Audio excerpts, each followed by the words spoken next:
Et pourtant, elle tourne. Longtemps, les hommes sont persuadés que la Terre est le centre de l'univers et que le Soleil et toutes les autres planètes du système solaire tournent autour de la Terre.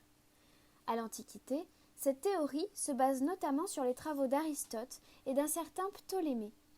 Ce dernier représente le système avec le Soleil, la Lune, Mars, Vénus, entre autres, tournant autour de la Terre. Son système est très complexe, car si on observe certaines planètes depuis la Terre, on a l'impression qu'elles font des allers-retours, ce qui est très difficile à dessiner. Il explique comment représenter le mouvement de ces planètes par rapport à la Terre, mais de façon très compliquée. Cette interprétation convient à la plupart des savants de l'époque qui n'osent envisager que la Terre ne soit pas le centre du système solaire.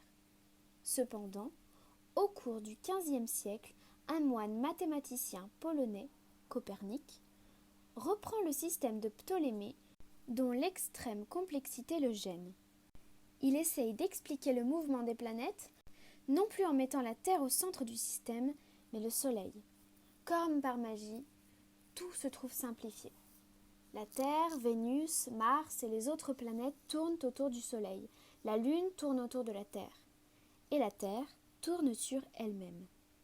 Copernic reste discret sur sa théorie, car il a peur d'être condamné par les chefs religieux qui interdisent toute autre représentation de l'univers que la leur, conforme à l'interprétation de la Bible de l'époque. Environ un siècle plus tard, Galilée, savant scientifique italien, invente une lunette astronomique qui permet d'observer le ciel. Il peut faire de nombreuses observations qui prouvent que la pensée de Copernic est la bonne. Par exemple, il remarque que d'autres planètes, comme Jupiter, ont elles aussi des lunes qui tournent autour d'elles. La seule chose qu'il ne réussit pas à prouver est que la Terre tourne sur elle-même. C'en était trop. Certains religieux de l'époque, choqués que Galilée puisse contredire les théories officielles, engagent un procès contre lui.